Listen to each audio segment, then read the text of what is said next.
Poco tempo fa vi avevamo parlato delle nuove Triumph Tiger 900, quindi GT, GT Pro e Rally Pro. Vi ricordate? Beh, adesso è arrivato il momento di guidarle. Partiamo con la GT Pro e la Rally Pro su strada e poi invece vi porto su Dort in fuoristrada con la Rally Pro a scoprire come vanno tutte. Adesso partiamo, prima un velocissimo riassunto su cosa è cambiato per il 2024 e poi parliamo di come vanno.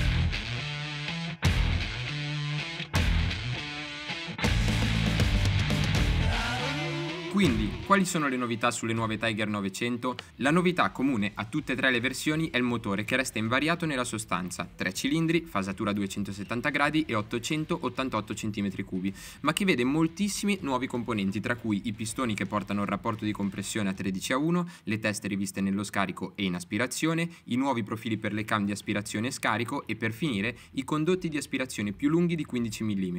Il risultato dell'arrivo di tutte queste migliorie, insieme alla rivisitazione del pacchetto elettronico, è l'aumento della potenza di 13 cavalli da 95 a 108 e l'incremento della coppia di 3 Nm con il picco massimo di 90 Nm che viene raggiunto 400 giri prima. Per il 2024, oltre ai convogliatori ridisegnati, arriva anche un nuovo impianto di scarico che promette minori consumi e un sound migliore, e questo, posso garantirvelo, è assolutamente vero. La ciclistica resta invece identica alle versioni precedenti: telaio a traliccio in acciaio, sospensioni Marzocchi con forcella da 45 mm di diametro ed escursione delle ruote di 180 mm davanti e 170 mm dietro per le GT, e sospensioni Showa con forcella sempre da 45 mm di diametro ed escursione di 240 mm davanti e 230 mm dietro per la Rally Pro. Per entrambe, invece, viene confermato l'impianto frenante con pinze anteriori Brembo Stilema. Le altre novità sono l'arrivo del sistema di frenata integrale che si disattiva nelle mappe Off-Road e Off-Road Pro e il manubrio che sulla Rally è posizionato più indietro di 15 mm rispetto al modello precedente. Un paio di misure: il peso dichiarato in ordine di marcia è di 222 kg per GT e GT Pro e 228 kg sempre in ordine di marcia per la Rally Pro, con le selle che si possono posizionare a 820-840 mm sulle GT e 860-880 mm sulla Rally. I prezzi? Si parte dai 14.795 euro della GT fino ad arrivare ai 17.495 euro della Rally Pro, passando dai 16.595 euro della GT Pro. Prima di partire al volo vi faccio vedere anche la strumentazione, chiave classica che a me non dispiace, cupolino che tiene il sistema di regolazione spingendo, e qui invece adesso si accende il display, ovviamente TFT, blocchetto di sinistra con tutto quello che serve insieme al cruise control per comandare il display, blocchetto di destra invece con tasto per l'accensione, tasto home e frecce. Allora, qui vi faccio vedere intanto sella riscaldata e manopole riscaldate di serie su GT Pro e Rally Pro, la sella non è di serie sulla GT. Display classico Triumph, non è cambiato molto a dire il vero dalle precedenti versioni. Qui c'è presa USB-C, temperatura, orario. Con il tasto M si va dentro nelle mappature che nel caso della GT Pro sono Sport, Road, Rain, Rider che è quella personalizzabile e per finire la Off-Road. Su Rally Pro si aggiunge anche Off-Road Pro. Adesso partiamo.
Bene, primo giorno praticamente finito, ci manca ancora un po' di strada, però direi che siamo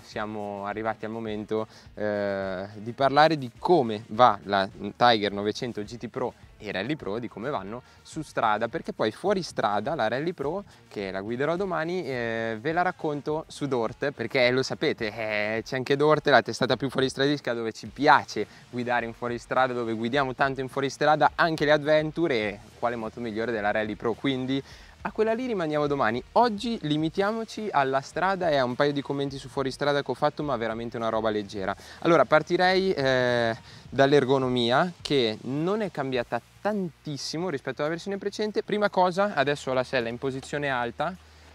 io tocco perfettamente con entrambi i piedi, ho anche le ginocchia un po' piegate, io sono alto 1,80 m, non ci sono problemi in questo senso, e con la sella più bassa veramente credo che possa toccare chiunque, anche perché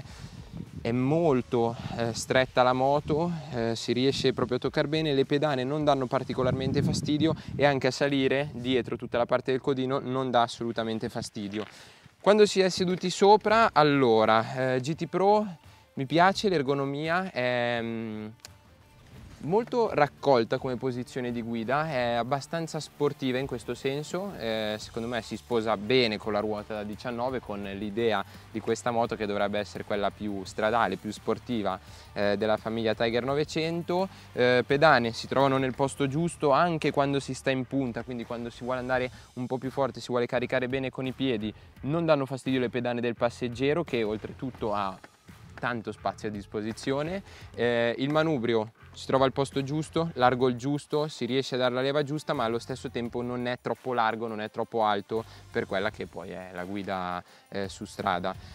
In piedi, beh, l'ho provata, il manubrio ovviamente un po' basso, perché non è questa la versione studiata per guidare in piedi, però volendo si può fare senza nessun tipo di problema.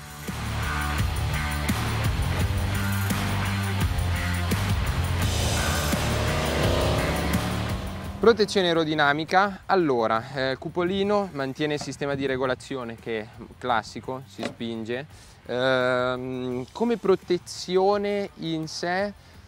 non è tantissima, almeno per quella che sono le spalle, perché il cupolino è abbastanza stretto, i deflettori fanno qualcosa ma non tantissimo, invece in alto per quella che è la testa protegge tanto, soprattutto quando è in posizione alta, copre molto, e soprattutto la cosa che mi è piaciuta più, e darei un voto altissimo alla protezione aerodinamica nonostante non sia completamente protetti, è sicuramente l'assenza di turbolenze. Non si creano turbolenze, il casco anche, sto usando la Ride Tour X, quindi con la letta si viaggia benissimo, adesso non abbiamo fatto autostrada, però ho fatto dei tratti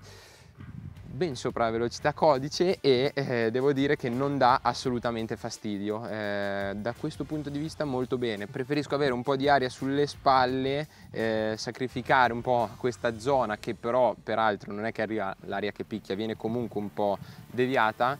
piuttosto che avere magari il casco che continua a ballare. Assolutamente il pensiero di fare tanti chilometri così non mi andrebbe. Così invece secondo me ottima soluzione a 360 gradi, e soprattutto anche in funzione del segmento di appartenenza, perché devo dire che in questo senso è sicuramente una delle migliori.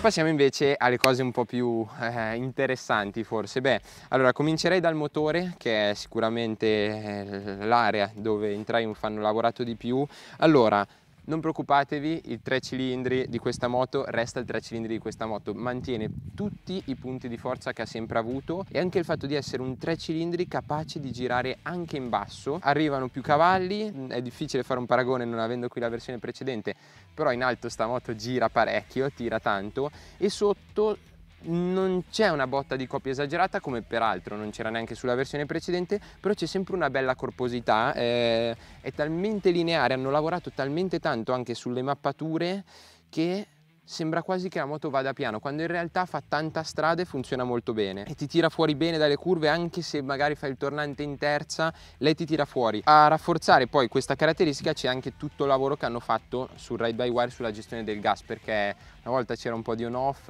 non era il massimo da quel punto di vista, anche se non era poi così male. Adesso invece devo dire perfetto, catena adesso è regolata, la moto è nuova, però non c'è on-off.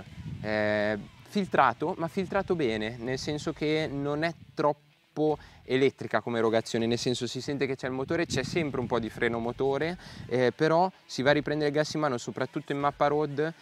non c'è un off. Quando si va a chiudere il rilascio non ti spinge mai in avanti, c'è veramente una gestione perfetta, che rimane anche sulla mappa sport, un filino meno, nel senso che c'è un pochino più di un off,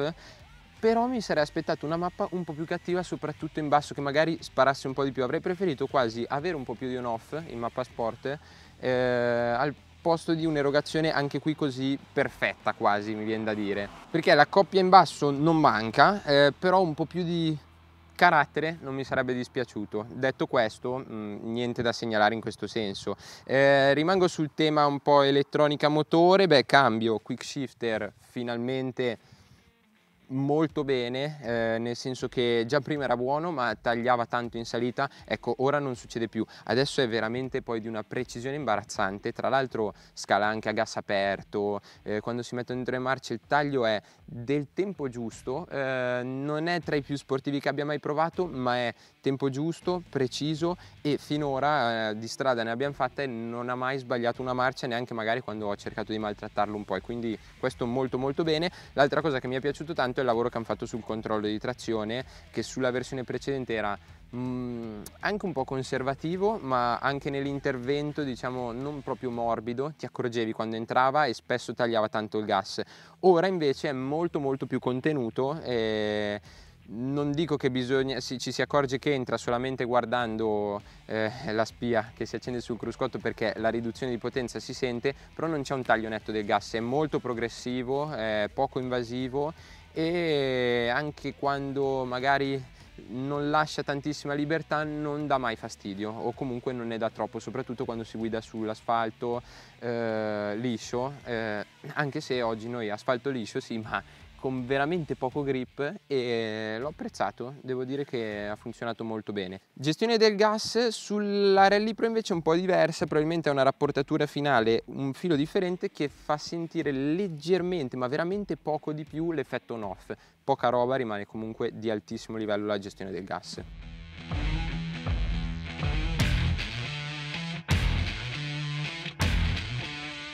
Lato ciclistica invece, la moto rimane bene o male la stessa, freno anteriore da lode, cioè non so cosa dire, se volete fare la staccata che arrivate lunghi non c'è problema, tirate la leva e l'impianto risponde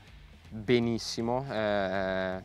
vabbè, stilema, pinze anteriori, non ci sono dubbi che funzionino bene, però tarato anche molto bene perché sono è un impianto potentissimo, ma quando volete modulare la frenata lo accarezzate e basta, e risponde alla perfezione, rallenta senza andare a bloccare troppo. Freno posteriore, allora, è un po' diverso come il funzionamento tra Rally Pro e GT Pro, nel senso che l'impianto è lo stesso ma cambia il pedale. Allora, sulla GT Pro non mi è dispiaciuto, non è super incisivo, però si modula bene, entra spesso l'ABS dietro. Sulla Rally Pro invece ha un po' più di mordente, ha un po' più di attacco, e questo mi piace perché a me personalmente i freni belli decisi con tanto mordente anche posteriori mi piacciono, però fa entrare ancora di più l'ABS questo sistema. Menzione d'onore invece per il sistema di frenata integrale. Non sono un grande fan solitamente di questa soluzione, ma in questo caso devo dire che funziona molto bene. Non sarà la scelta più sportiva del mondo, però quando andate a frenare un po' più forte, con più decisione, la classica frenata di emergenza, sia davanti sia dietro, non c'è mai troppo trasferimento di carico su nessuna delle due versioni. Anche sulla Rally Pro, che ha più escursione, veramente poco trasferimento di carico, e questo mi piace molto. Volete disinserirlo? Mappa off-road e non c'è più. A proposito di mappa off-road, sull'altra vi ho detto che ne parliamo domani con calma, su questa qui piccolo appunto, l'ABS mi piace il fatto che venga disattivato al posteriore, rimane attivo davanti con una taratura direi sufficiente, in linea con quello che è anche la moto. Non mi fa impazzire il controllo di trazione, che invece ha una mappatura apposita, ma che comunque secondo me è un po' troppo conservativa, nel senso che taglia tanto. In alcuni casi può aiutare, soprattutto chi ha le prime armi, però è molto conservativa, quindi mappa off-road se volete fare una salita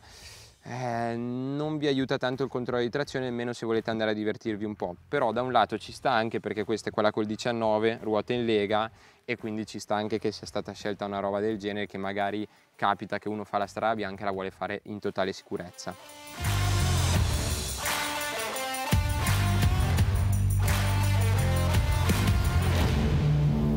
Sospensioni, e qui è dove c'è la differenza più grande, insieme al diametro delle ruote, tra rally e GT.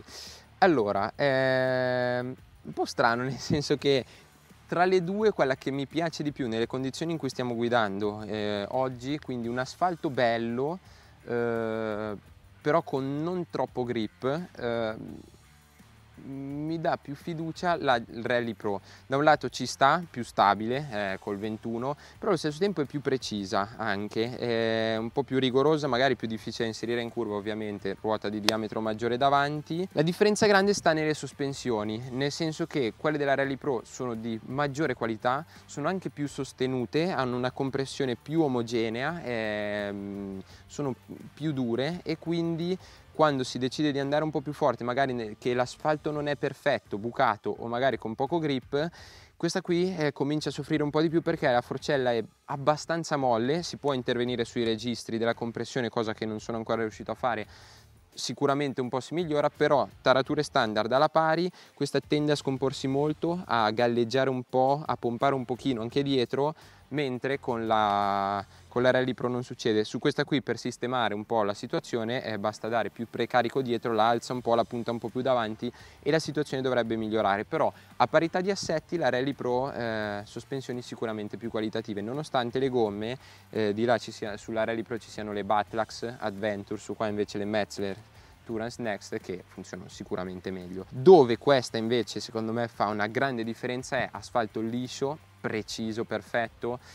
Questa è molto svelta nei cambi di direzione, ti dà una grande fiducia, e lì allora viene fuori l'anima un po' più sportiva, che si sposa bene anche con la posizione di guida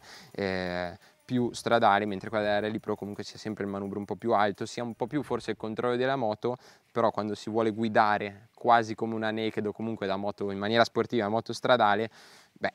questa fa la differenza. Come fa la differenza nelle manovre a bassa velocità, che si riescono a mettere meglio i piedi a terra, baricentro più basso, quindi la moto tende a cadere meno, e questo aiuta sicuramente.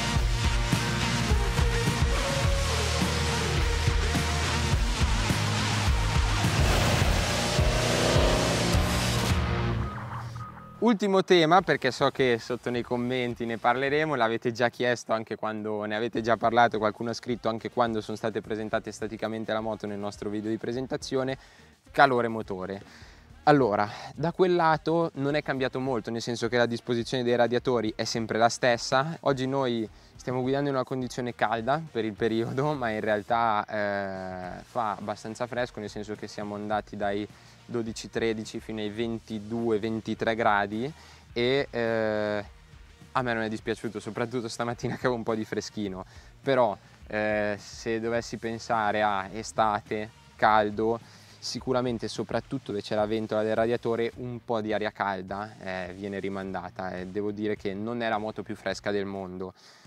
però a usare la temperatura del genere nessun problema. Direi comunque che dal modello precedente non è cambiato granché, se non nulla in questo senso. Per dirlo con precisione andrebbe fatta una comparativa, ma come ho detto prima non ce l'abbiamo qua, quindi è difficile da dire.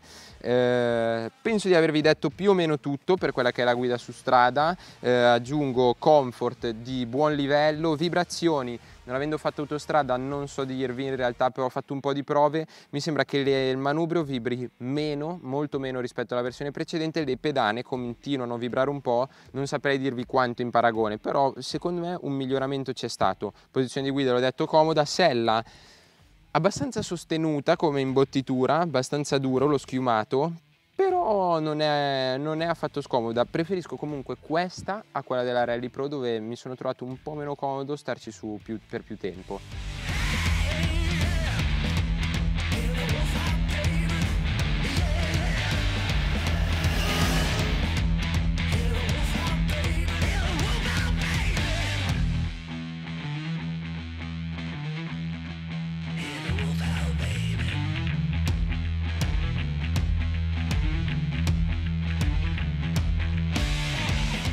Eccoci qua, prova finita, c'è un po' di vento ma dovreste riuscire a sentirmi lo stesso. Vi faccio vedere anche la Rally Pro che prima non ce l'avevo. Allora, innanzitutto riconfermo tutto quello che ho detto prima, riconfermo ancora di più i passi in avanti che sono stati fatti sul motore, in particolare sulla gestione elettronica del gas, sul controllo di trazione che in mappa road resta sempre abbastanza presente, forse più di quanto uno si aspetterebbe, però con un funzionamento che devo dire, una gestione, un intervento molto meno invasivo rispetto al passato, un'elettronica tutta più appunto ricalibrata, anche quelli che sono i ride mode, nonostante trasport e road non ci sia un'enorme differenza. Oltre a questo, aggiungo che entrambe, da questa c'era da aspettarselo di più, ma soprattutto mi ha colpito la GT Pro col 19, grandissima stabilità, un'ottima stabilità sul veloce, anche a velocità devo dire importanti. Rimane il fatto che sulla GT Pro l'importante è che non si vada a stressare troppo la moto, soprattutto in frenata con una guida troppo nervosa, o comunque che non ci sia una strada troppo bucata, perché lì le sospensioni, in particolare un pochino la forcella in compressione e il mono in estensione un pochino soffrono rispetto alla Rally Pro, che invece è molto più sostenuta e più bilanciata in questo senso. Oltre a questo, allora chiudo dicendo che un piccolo commento sulla GT Pro: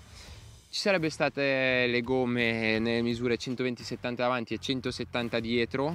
per allinearsi con quelle che possono essere le competitor, almeno che vedo come competitor principali di questa moto, di quella moto in particolare, magari la multistrada, la V2. Però devo dire che non si sente la mancanza di questo, e magari il fatto di avere dietro una 150 e davanti una 100 fa sì che la moto sia anche molto agile come è e si percepisca anche poco il peso. Detto questo, potevano cambiarle di più per il 2024, hanno fatto l'aggiornamento, perché non andare a stravolgerle, uno si potrebbe chiedere. Tra l'altro c'è stata un po' di discussione quando le abbiamo presentate, quando ve ne abbiamo parlato. Allora, sì, magari a livello estetico si poteva fare un passettino in più. Per quello che invece è lato tecnico, quindi motore, telaio, sospensioni, oltre ai lavori che sono stati fatti, credo che più di così non fosse necessario fare, perché tutto quello che c'è nell'insieme funziona bene, in particolare sulla Rally Pro, ma anche sulla GT Pro. Comunque un progetto maturo, lo sappiamo, gamma Tiger, la 900 è un po' la punta di diamante, perché è un progetto che è riuscito particolarmente bene e va avanti da tanti anni e continua, secondo me, a non sentire il peso degli anni. E quindi lato tecnico dico che secondo me si è arrivati allo stato dell'arte di quelle che sono queste scelte tecniche. Più di così la vedo quasi difficile andare, a meno che non si mettano delle sospensioni elettroniche al 100%. Lato elettronico magari sarebbe carino se fosse arrivato, sarebbe stato carino se fosse arrivato magari il radar, cosa che non è successo, però oltre a questo viene difficile chiedere un po' di più. Secondo me sono moto entrambe, sono arrivate a una maturità veramente degna di nota, e questo a Triumph bisogna dargliene atto, perché credo da sempre nel 3 cilindri, che già prima ma adesso ancora di più si conferma una scelta molto elastica, direi, nel senso che oltre nel funzionamento anche come molto polivalente come motore, e come comfort e tutta la dotazione che c'è su, Triumph a livello di dotazione sapete non c'è molto da dire, sono veramente tra i migliori, la qualità percepita, il comfort a bordo, funziona tutto molto bene. Detto questo, credo di non avere altro da dirvi, almeno per quella che è una prima presa di contatto. Poi l'ho detto, le moto non sono cambiate in maniera epocale. Fatemi sapere qui sotto nei commenti che cosa ne pensate, parliamo un po', lo sapete che sono sempre a disposizione, ma non vi dico ci vediamo al prossimo video, ci vediamo su Get Dorte, su Dorte, canale YouTube, perché c'è anche la prova della Rally Pro in fuoristrada, quindi non perdetevela. Anche se il fuoristrada non va per voi, non fa proprio per voi e non prendereste, andate a vederla, che chissà mai che vi comincia a piacere. Ci vediamo di là.